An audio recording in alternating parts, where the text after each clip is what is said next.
The Zika virus, a small pathogen with global consequences. In the world of infectious diseases, size is deceptive. The Zika virus is microscopic, yet its impact has been felt across continents, healthcare systems, and personal lives. First identified in 1947 in Uganda's Zika forest, the virus remained relatively obscure for decades. It was only in the 21st century that Zika emerged as a global public health concern, reminding the world how quickly local diseases can become international crises. Zika is primarily transmitted through the bite of infected Aedes mosquitoes, the same species responsible for spreading dengue and yellow fever. For most people, infection causes either mild symptoms or none at all. When symptoms do appear, they often include fever, rash, joint pain, and red eyes. At first glance, Zika seems unremarkable, even harmless. But this appearance is dangerously misleading. The virus gained global attention during outbreaks in the Pacific and later in South and Central America, particularly Brazil, around 2015. Doctors began noticing a disturbing pattern, a sharp rise in babies born with microcephaly, a condition in which the head and brain are abnormally small. Scientific investigation soon confirmed the link. Zika infection during pregnancy could interfere with fetal brain development, leading to lifelong neurological damage. This discovery transformed Zika from a minor tropical virus into a global emergency.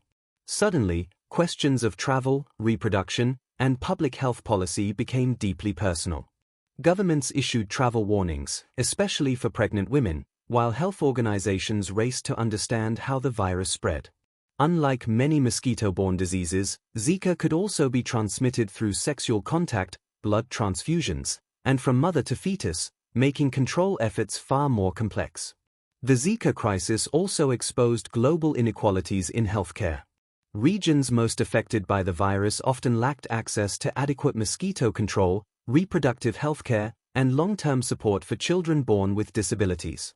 Families faced not only medical challenges but social and economic ones, as caregiving responsibilities fell heavily on women in already vulnerable communities. From a scientific perspective, Zika reshaped how researchers think about emerging diseases. It demonstrated that a virus does not need to cause widespread death to be devastating. Chronic disability, developmental disorders, and long-term care can place enormous strain on societies. The outbreak also highlighted the importance of rapid data sharing, international cooperation, and public trust in health messaging. Today, Zika no longer dominates headlines, but it has not disappeared. The virus continues to circulate in parts of the world where mosquito populations thrive. Climate change, urbanization, and global travel all increase the likelihood that similar viruses may emerge in the future.